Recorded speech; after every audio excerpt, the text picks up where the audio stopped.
ये कहानी एक छोटे से गांव की है, जहां लोग साधारण जीवन जीते थे और एक दूसरे के साथ मेल जोल बनाए रखते थे। इस गांव में एक परिवार था जिनके बारे में लोग हमेशा अच्छी बातें करते थे। ये परिवार था पंडित जी का, जिनके घर में हर कोई शांति से रहता था।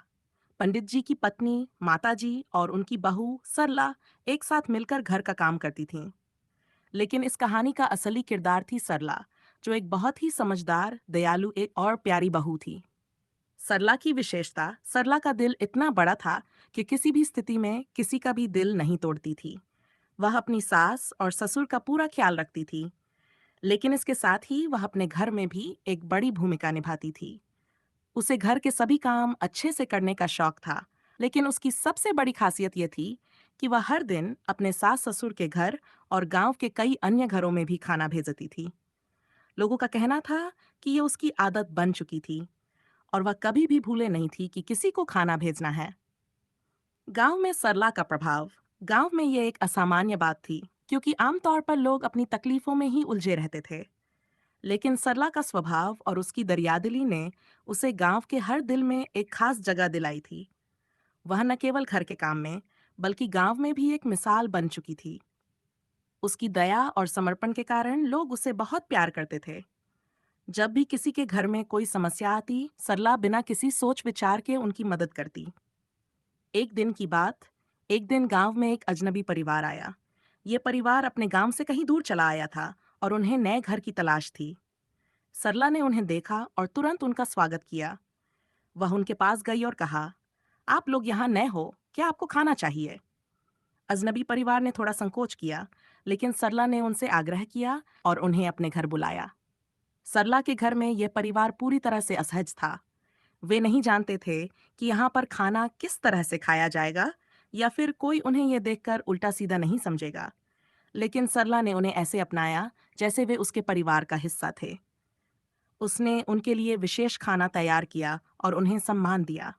इस बीच गांव के कई लोग सरला की तारीफ करने आए। उन्होंने देखा कि कैसे सरला बिना किसी भेदभाव के किसी भी जरूरतमंद की मदद करती थी। उसके घर का माहौल बहुत सुकून देने वाला था और वहां हमेशा खुशियां और प्यार का माहौल रहता था। एक मोड़ पर, लेकिन एक दिन गांव में कुछ ऐसा हुआ जिसने सबको हैरान कर दिया। सरला की सास, जो पहले उसे बहुत प्यार करती थी, अचानक उससे नाराज हो गईं। कारण था सरला का हर किसी को खाना भेजना। सास को लगता था कि सरला घर के कामों में समय नहीं देती और हर समय दूसरों के घरों में खाना भेजने में लगी रहती है। वह चाहती थी कि सरला घर के कामों पर ज्यादा ध्यान दे और अपने परिवार के लिए समय निकाले। ये बात सरला के लिए एक बहुत बड़ा झटका थी। वह जानती थी कि उसने कभी भी अपने परिवार की उपेक्षा नहीं की, लेकिन सास की नाराजगी ने उसे परेशान कर दिया। एक दिन उसने सास से सीधे तौर पर पूछा, माँ, क्या मैंने कुछ गलत किया है? क्या आपको लगता है कि मैं अपने घर के कामों में लापरवाह हूँ? सास ने गहरी सांस ली और कहा, तुमने कुछ गलत नहीं किया है, लेकिन तुम इतना समय दूसरों के लिए दे देती हो कि कभी हम लोगों के पास भी समय नहीं आता। मैं जानती हूँ कि तुम्हारी नीयत हमेशा अच्छी रहती है, लेकिन घर का काम भी उतना ही जरूरी है। यह सुनकर सरला को एहसास हुआ कि उसे संतुलन बनाने की जरूरत है। उसने तय किया कि वह आगे से दूसरों की मदद करने के साथ साथ अपने घर के कामों पर भी ध्यान देगी। उसने अपनी सास से माफी मांगी और उनसे वादा किया कि वह अब और भी संतुलित तरीके से दोनों काम करेगी। कहानी का संदेश, इस घटना के बाद सरला ने न केवल अपने घर के कामों को अच्छे से किया, बल्कि गांव के लोगों के साथ भी एक बेहतर रिश्ता बनाए रखा। उसने यह समझा कि दूसरों की मदद करना अच्छा है, लेकिन अपने परिवार और घर की प्राथमिकता सबसे पहले होनी चाहिए। वह अब गांव के हर घर में सिर्फ खाना भेजने की बजाय समय समय पर वहां जाकर उनके साथ समय बिताने लगी। इससे गांव में उसका मान और भी बढ़ा। लोग अब सरला को एक आदर्श बहू और एक जिम्मेदार इंसान के रूप में देखने लगे।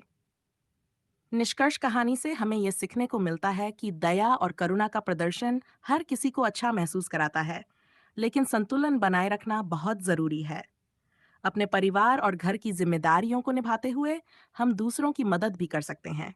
बस इसके लिए सही समय और तरीका चुनना आवश्यक होता है। सरला ने यह सिखाया कि किसी भी रिश्ते में, चाहे वह परिवार हो या समाज, सामंजस्य और समझदारी से ही हम सबसे अच्छा परिणाम पा सकते हैं।